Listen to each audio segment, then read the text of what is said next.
नमस्कार साथियों, वैदिक आईएएस में आपका स्वागत है। हम लोग क्लास कर रहे हैं पॉलिटिकल साइंस की। पॉलिटिकल साइंस में हमारे 3 लेक्चर हो चुके हैं। पहला लेक्चर हमारा था लोकतंत्र के बारे में, दूसरा राज्य और राष्ट्र के बारे में, और तीसरा हमारा था संविधान और संविधानवाद के बारे में। अब ये जो तीनों क्लास हो चुके हैं हमारे, ये आपके दिमाग को थोड़ा सा खोलने के लिए था, संविधान को जानने के लिए था कि हम लोग इसके लिए क्यों नीडी हैं, क्यों हम लोग इसको पढ़ेंगे, और जहाँ से क्वेश्चन आने की संभावनाएं होती हैं वो क्लासेस हमारी अब शुरू होंगी। जैसे पहला टॉपिक हम लोग पढ़ते हैं संवैधानिक विकास। संवैधानिक विकास का भी अपना एक ऐतिहासिक विकास है, जो संविधान का अपना ऐतिहासिक विकास है उस पोर्शन को पढ़ते हैं हम लोग पहले। ठीक है, हमारे संविधान का भी अपना ऐतिहासिक विकास है, और ये जो ऐतिहासिक विकास है यहाँ से लगभग 3 से 4 क्वेश्चन आपको मिल जाते हैं एग्जाम्स में। कभी कभी तो मतलब 2 तो श्योर हैं, 2 आपको मिलने हैं और प्लस भी हो सकता है। ठीक है, तो जो संविधान का ऐतिहासिक विकास शुरू हुआ था, अगर इतिहास पढ़ेंगे तो उसके पहले के काल के बारे में पता होगा कि कंपनी आने के पहले जो है संविधान की शुरुआत नहीं हुई थी। कंपनी आने के बाद फिर इसके इतिहास का वर्णन हम लोग धीरे धीरे करने का प्रयास करते हैं। जैसे पहला जो क्या कहते हैं इसके और जो कदम था, कंपनी की स्थापना होने के बाद पहली चीज़ें जो सामने आई थी हमारे देखने को मिलती हैं वो 1773 ईस्वी का रेगुलेटिंग एक्ट था। इसमें क्या था, कंपनी को आवश्यकता पड़ी कि अपने व्यापार के माध्यम से भिन्न भिन्न काम को रेगुलेट करे, अपना प्रसार बढ़ाए, अपना विस्तार करे। इसलिए पहला रेगुलेटिंग एक्ट जो आया था वो 1773 का रेगुलेटिंग एक्ट था। देखना इसमें क्या था,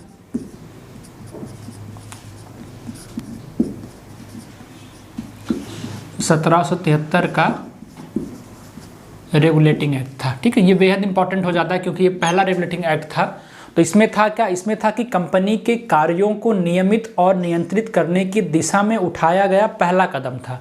ठीक है, कंपनी की दिशा में, ध्यान रखना, कंपनी की दिशा में उठाया गया पहला क्या कहते हैं कार्य था। और किस तरह का, कि उसके कार्यों के नियमित और नियंत्रित करने की दिशा में। जैसे पहला काम क्या होता है, पहला काम बंगाल का गवर्नर नियुक्त होता है।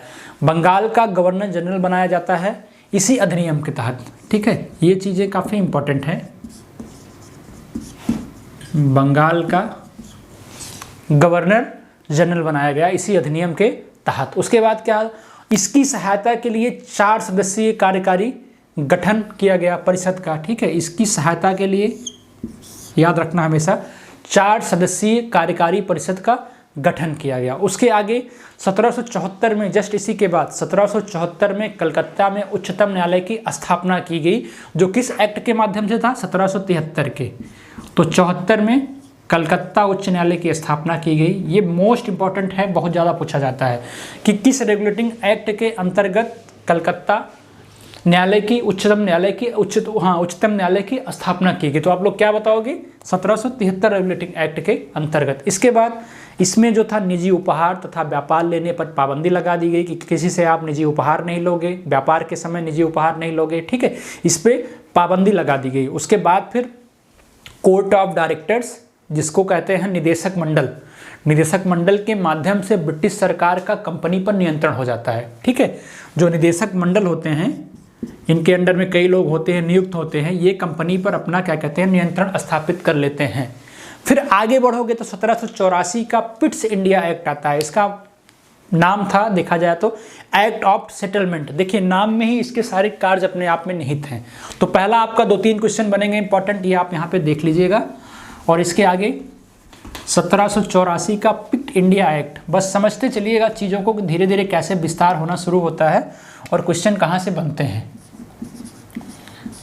1784 का पिट्स इंडिया एक्ट, जिसको बोलते हैं एक्ट ऑफ सेटलमेंट।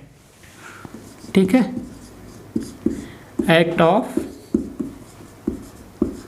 सेटलमेंट। इसमें क्या कहा गया, इसमें ये बात आई कि कंपनी के राजनीतिक व जो वाणिज्यिक कार्य थे उनको डिवाइड कर दिया गया। इसमें कंपनी के एक कॉमर्शियल कार्य को अलग कर दिया गया और इनके पॉलिटिकल कार्य को अलग कर दिया, यहाँ से डिवाइड कर दिया गया। और बोर्ड ऑफ डायरेक्टर द्वारा वाणिज्यिक कार्यों का अधीक्षण किया गया। जो वाणिज्यिक कार्य थे इसके कॉमर्शियल, वो बोर्ड ऑफ डायरेक्टर देखने लगे। ठीक है, इन चीज़ों को नोट करते चलिएगा कि जो उनके कॉमर्शियल कार्य को थे वो उनके किनके नियंत्रण में होने लगा, बोर्ड ऑफ डायरेक्टर के नियंत्रण में होना शुरू हो गया।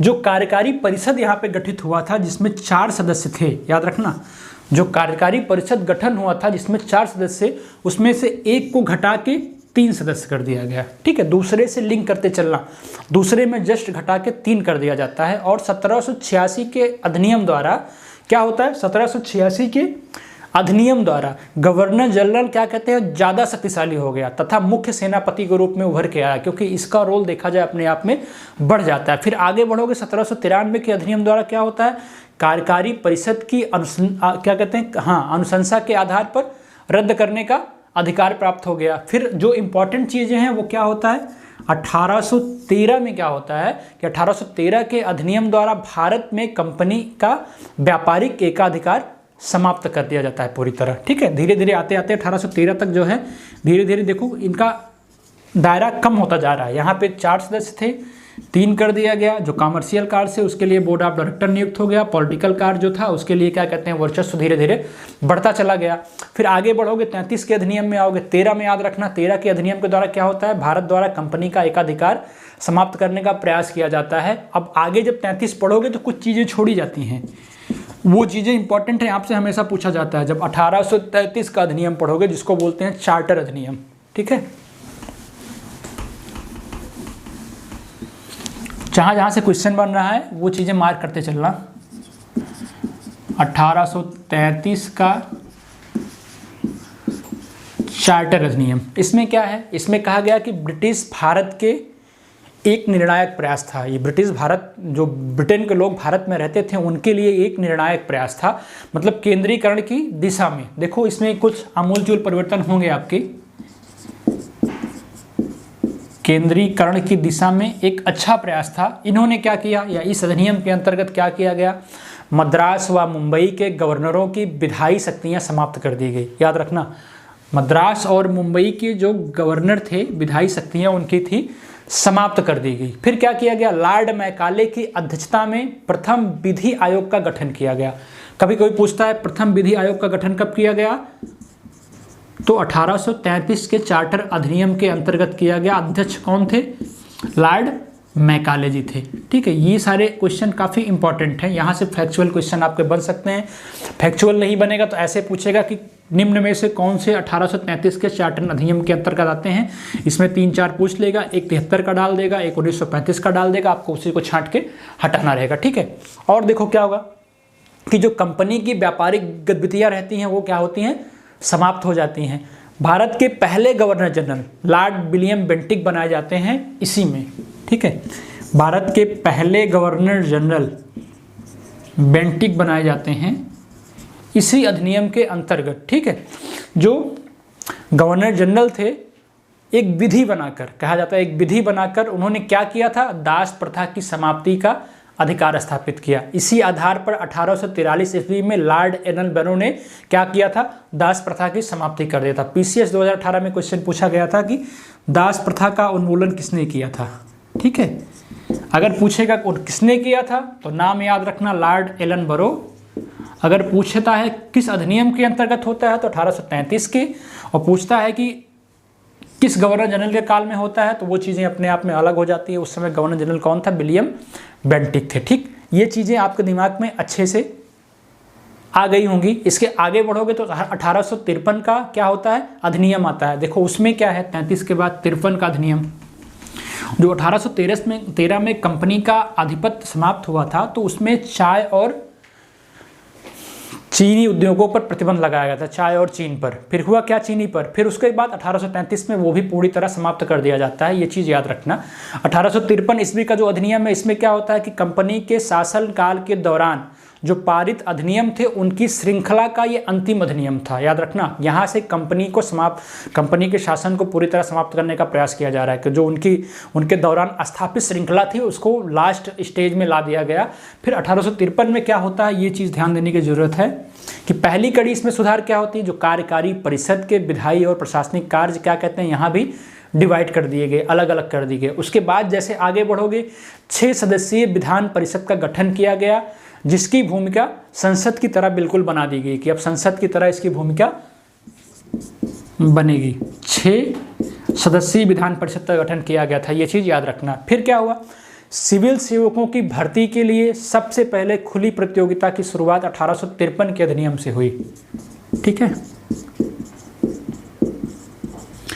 सिविल सेवकों की भर्ती के लिए सबसे पहली बार खुली प्रतियोगिता 1853 के अधिनियम के अंतर्गत हुई। ये भी बेहद इंपॉर्टेंट क्वेश्चन है, पूछता है बार बार, तो आप कोशिश करना ऐसे ही क्लास के साथ में पढ़ते चलना। फिर 1854 में मैकाले समिति का गठन किया गया, जिसमें फिर क्या हुआ, मैकाले समिति के गठन में उनकी रिपोर्ट्स को पढ़ लेना एक बार अच्छे से, कभी कभी क्वेश्चन पूछता है, वैसे ज़रूरी नहीं है, एग्जाम में क्वेश्चन यही आया कि मैकाले समिति का गठन किस क्या कहते हैं अधिनियम के अंतर्गत हुई थी।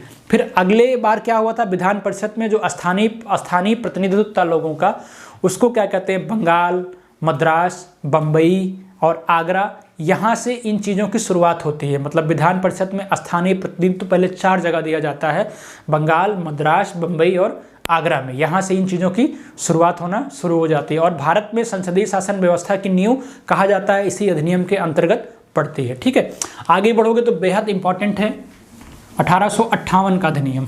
ठीक है, ये इंपॉर्टेंट इसलिए हो जाता है कि इसके पॉइंट्स आप क्या कहते हैं अच्छे से देखते चलना।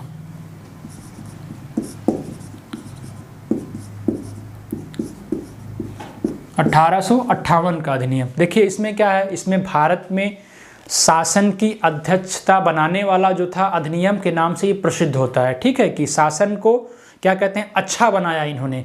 लेकिन अब इसमें हुआ क्या, ये चीज़ देखिए कि कंपनी के जो शासन की समाप्ति और सारी शक्तियां थी वो ब्रिटिश राजशाही के साथ वहाँ से नियंत्रित होती थी। ठीक है, फिर वहीं पे इसको क्या किया गया, स्थानांतरित कर दिया गया। ठीक है, जो भारत का गवर्नर जनरल था, जो विलियम बेंटिक को बनाया गया था, उसका नाम चेंज करके भारत का वायसराय नाम दे दिया गया। ठीक है, इस अधिनियम के अंतर्गत उसका नाम परिवर्तित करके भारत का वायसराय नाम दे दिया गया। ये चीज़ इंपॉर्टेंट है कि वायसराय शब्द, ठीक है, जो भी है 1858 के अधिनियम से ही आता है। आगे बढ़ोगे तो भारत सचिव की सदस्यता के लिए 15 सदस्यीय परिषद का गठन किया गया। और ये भारत सचिव कहाँ से आया, यही जो भारत सचिव इसके अंतर्गत नियुक्त हुआ वायसराय के, उसमें क्या कहते हैं 15 सदस्यीय परिषद का गठन किया गया। और भारत के राज्य सचिव नामक क्या हुआ, पद का सृजन कर दिया गया था। उसी के लिए क्या कहते हैं 15 सदस्य का गठन किया गया। फिर भारत के वायसराय कौन नियुक्त किए गए थे, ये नाम इंपॉर्टेंट है इसी समय, लॉर्ड कैनिंग जी।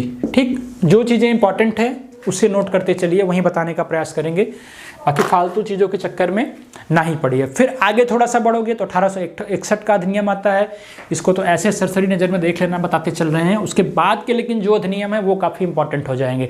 1861 में क्या कहा गया, इसको कहा गया कि भारतीय संवैधानिक और राजनीतिक इतिहास में इस अधिनियम का व्यापक महत्व है। और महत्व किस तरह से है, जैसे कि जो कानून बनाने की प्रक्रिया थी, भारत में जो कानून बनाने की प्रक्रिया थी उस समय, तो कानून बनाने की प्रक्रिया में भारतीय प्रतिनिधियों को शामिल करने की शुरुआत की गई यहाँ पे, कि अब भारतीय लोगों को शामिल किया जाएगा कानून बनाने की प्रक्रिया में। तो वो शुरुआत पहली बार 1861 में शुरू होती है। जैसे मद्रास व बम्बई प्रेसिडेंसियों को पुनः विधायी शक्तियाँ प्राप्त कर दी गई, जो छीनी गई थी मद्रास और क्या कहते हैं इनकी, किसमें छीनी गई थी 1853 के अधिनियम के द्वारा, यहाँ पे उनको पुनः वापस कर दी गई। फिर बंगाल में 1862 में क्या होता है कि उत्तर एशिया जो सीमा थी, प्रांत जो लगी हुई थी 1866 ईस्वी में, उसको क्या किया गया, पंजाब विधान परिषदों का गठन कर दिया गया और वायसराय को आपातकाल में अध्यादेश जारी करने की शक्ति दे दी गई। याद रखना ये चीज़ इंपॉर्टेंट है कि वायसराय को आपातकाल में अध्यादेश जारी करने की शक्ति दी गई किस शासन या किस अधिनियम के अंतर्गत, 1861 अधिनियम के अंतर्गत। उसके बाद केंद्रीय सचिवालय की व्यवस्था की गई, उसकी नींव यहीं से पड़ती है कि केंद्र में सचिवालय बनेगा, सचिवालय की नींव व्यवस्था यहीं से आती है। फिर विभागीय प्रणाली का प्रारंभ हुआ और किसके द्वारा, लॉर्ड कैनिंग के द्वारा, जो क्या कहते हैं इसके पिछले वाले में वायसराय बनाए गए थे। फिर आगे जाओगे तो जो बेहद इंपॉर्टेंट होता है 1861 के बाद से, जहाँ से क्वेश्चन संभवतः बनते हैं, और बनने वाले क्वेश्चन की श्रृंखला आपको बता दे रहे हैं। 1773 से बनता है, 1784 से बनता है। उसके बाद फिर 1813 और 33 में वहीं पूछता है चाय चीन का प्रतिबंध वाला। उसके बाद फिर 1861 से ये प्रश्न बना जो अभी हमने आपको डिस्कस किया। 1853 से बनता है वायसराय वाला पूछता है। फिर 1892 का अधिनियम थोड़ा सा इंपॉर्टेंट हो जाता है। जो 1892 का अधिनियम है ये थोड़ा सा इंपॉर्टेंट हो जाता है, इसलिए कि केंद्रीय व प्रांतीय विधान परिषदों में गैर सरकारी सदस्यों की संख्या में वृद्धि की गई। यहाँ से कभी कभी पूछ लेता है असर्शन रीजन टाइप में, कथन कारण टाइप में। उसके बाद विधान परिषद में जो बजट पास होता था, बजट पर बहस करने की और प्रश्न पूछने का अधिकार 1892 ईस्वी में दिया गया ना। बजट पर बहस करने का और क्या कहते हैं, कार्यपालिका से प्रश्न पूछने का अधिकार जो अभी नियमित चल रहा है सत्र के, बजट सत्र के, संसद सत्र के दौरान, वो चीज़ें कब आई, 1892 के अधिनियम में आई। उसके बाद फिर निश्चित निकायों की सिफारिश पर की जाने वाली नामांकन प्रक्रिया भी यहीं शुरू हुई कि अब नामांकन होगा, नामांकन के द्वारा चुनाव प्रक्रिया शुरू होगी। और सबसे इंपॉर्टेंट चीज़ क्या है कि केंद्रीय और प्रांतीय विधान परिषदों में गैर सरकारी सदस्यों की नियुक्ति के लिए समित और परोक्ष रूप से चुनाव का प्रावधान किया गया। ठीक है, कि अब चुनाव होगा और कैसा होगा, परोक्ष रूप से होगा। कहाँ पे होगा, केंद्रीय व प्रांतीय विधान परिषदों में गैर सरकारी सदस्यों की नियुक्ति के लिए। ठीक है, ये चीज़ें समझ में आ गई। इसके बाद बढ़ोगे आप 1909 का अधिनियम। 1909 के अधिनियम में क्या था कि ये बहुत क्वेश्चन पूछता है कि केंद्रीय व प्रांतीय विधान परिषदों की आकार में थोड़ा सा वृद्धि कर दी गई और कहा जाता है कि केंद्रीय परिषद में सदस्य संख्या 16 से बढ़ाकर 60 की कर दी। सबसे भारी संख्या में वृद्धि कहाँ की गई, 1909 के अधिनियम में 16 से बढ़ाकर संख्या 60 कर दी गई। ठीक है, ये चीज़ काफ़ी इंपॉर्टेंट है, ध्यान देना। फिर विधान परिषदों की जो शक्तियाँ होती थी उसमें वृद्धि हुई। वृद्धि का मतलब इस तरह से जैसे अनुपूरक प्रश्न पूछे जाने लगे, प्रश्न पूछना, बजट पर क्या कहते हैं, संकल्प या प्रस्ताव पारित करना। फिर किसी भारतीय वायसराय और गवर्नर जनरल की कार्यकारी परिषद से जुड़ने का प्रावधान भी इसी में दिया गया। पहली बार कौन जुड़ा, सत्येंद्र प्रसाद सिन्हा जी को जोड़ा गया, तो ये इसलिए इंपॉर्टेंट हो जाता है। ठीक है, उसके बाद फिर जब जाओगे 1919 के अधिनियम में तो ये थोड़ा सा इंपॉर्टेंट है, और 1935 का अधिनियम थोड़ा सा इंपॉर्टेंट है, इसको अच्छे से समझ लीजिएगा क्योंकि यहाँ से क्वेश्चन आने की संख्या बार बार बढ़ती जा रही है। 1919 का अधिनियम। 1919 के अधिनियम में देखिए क्या था कि 20 अगस्त 1917 ईस्वी को क्या हुआ था, ब्रिटिश सरकार द्वारा घोषणा प्रस्ताव आया था, या फिर उनका उद्देश्य था, कह सकते हो कि भारत में प्रमुख रूप से उत्तरदायी सरकार की स्थापना करना है। तो कह सकते हो कि भारत में उत्तरदायी सरकार की स्थापना की नींव इसी अधिनियम से धीरे धीरे शुरुआत में आ गई थी। जैसे केंद्रीय व प्रांतीय विधान परिषदों के बीच शक्तियों का स्पष्ट विभाजन हो गया। ठीक है, और सरकार का जो एकात्मक ढांचा होता है वो यहीं से बनना शुरू हुआ। जैसे प्रांतीय विषयों का विभाजन कर दिया गया, हस्तांतरित व आरक्षित विषयों में बांट दिया गया। प्रांतीय विभाजन हस्तांतरित में हुआ और आरक्षित का द्वैध शासन व्यवस्था के अंतर्गत हो गया था। देश में जो द्विसदनीय विधायिका और प्रत्यक्ष निर्वाचन व्यवस्था यहीं से प्रारंभ होती है। ये क्वेश्चन बार बार पूछना है। देश में द्विसदनीय व्यवस्था, ठीक है, और प्रत्यक्ष निर्वाचन की शुरुआत क्या होता है, यहीं से होती है। उसके बाद ये क्वेश्चन पूछने के बाद जस्ट पूछा है कि कार्यकारी परिषद के 6 सदस्यों में से 3 का भारतीय होना आवश्यक। पहले ऐसा नहीं था, पहले कार्यकारी परिषद में 6 सदस्य होते थे तो जरूरी नहीं था, लेकिन अब क्या कहा गया, अब 3 भारतीय होंगे, 3 इंडियन होंगे और 3 क्या कहते हैं, बाहरी होंगे, चलेगा। उसके बाद जो संपत्ति कर होता था, शिक्षा के आधार पर सीमित मताधिकार हो गया। संपत्ति या कर या शिक्षा का जो होता था अधिकार, उसमें भी क्या कहते हैं, सीमित मताधिकार की स्थापना हुई। और कह सकते हो केंद्रीय बजट में, राज्यों के बजट में अलग अलग लोक सेवा आयोग के गठन का प्रावधान किया गया कि केंद्रों में अलग से लोक सेवा आयोग का प्रावधान होगा, राज्य में अलग लोक सेवा का प्रावधान होगा, और केंद्रीय बजट भी यहीं से प्रस्तुत करने का प्रावधान आया। ठीक है, आरक्षित विषयों पर क्या हुआ, गवर्नर का शासन होता था जिसमें मंत्रियों की मदद से विधायकों के प्रति उत्तरदायी तो शासन का संचालन शुरू हुआ। ठीक है, बस इसमें जानने वाली चीजें यही थी जो हमने आपको बता दिया। अब जो इंपॉर्टेंट है, जहां से क्वेश्चन बार बार पूछ रहा है, वो 1935 से है। 1935 से क्वेश्चन क्या पूछता है, वहीं केंद्र और राज्यों में द्वैध शासन प्रक्रिया वाली चीजें। भारत में जैसे कहा जाता है पूर्ण उत्तरदायी सरकार के गठन में मील का पत्थर साबित हुआ ये, क्योंकि स्वतंत्र भारत की संविधान का आधार 1935 के अधिनियम को माना जाता है। स्वतंत्र भारत के जो संविधान का आधार है वो 1935 का अधिनियम ही है। जैसे अखिल भारतीय संघ की स्थापना हुई, व्यवस्था हालांकि अस्तित्व में नहीं थी, लेकिन अखिल भारतीय संघ की स्थापना इसी अधिनियम के दायरे में आई। 11 राज्यों में 6 में से द्विसदनीय विधायिका की शुरुआत हो गई थी। उस समय जो 11 प्रांत थे वहाँ से 6 में द्विसदनीय विधायिका की शुरुआत हो गई, लेकिन द्विसदनीय विधायिका की व्यवस्था किस में हुई थी, 1919 के अधिनियम में हुई थी। ये चीज़ें दोनों दुविधादायक हैं, इसको याद रखना।